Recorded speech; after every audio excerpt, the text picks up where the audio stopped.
Министерство труда, миграции и занятости Таджикистана призывает жителей Таджикистана не въезжать в Россию по поддельным документам. Министерство труда, миграции и занятости Таджикистана призывает жителей проявлять бдительность при покупке билетов на рейс Душанбе-Москва и не попадаться в ловушку мошенников. Граждане Таджикистана могут воспользоваться регулярным рейсом авиакомпании Самон Air и Ютейр согласно дополнению к распоряжению правительства России номер 635-Р, подписанному 31 марта 2021 года премьер-министром Михаилом Мишустиным для въезда на территорию России, сообщили в Минтруда и миграции Таджикистана.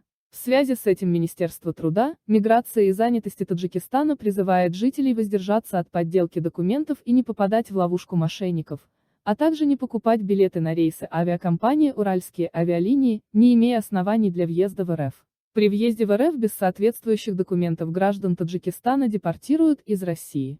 В Минтруда также призвали граждан Таджикистана, желающих работать в России, обращаться в агентство по трудоустройству за рубежом и миграционную службу Министерства труда, миграции и занятости. Напомним, регулярные авиарейсы в Москву выполняют только две авиакомпании – Самон Air и Ютейр один раз в неделю каждая по маршруту Душанбе-Москва-Душанбе. Стоимость проезда в обе стороны не должна превышать $500. Между тем чартерные рейсы уральских авиалиний, продолжающие курсировать между двумя странами, рассчитаны только на перевозку граждан РФ, а также таджикских граждан, имеющих основания для пребывания в РФ.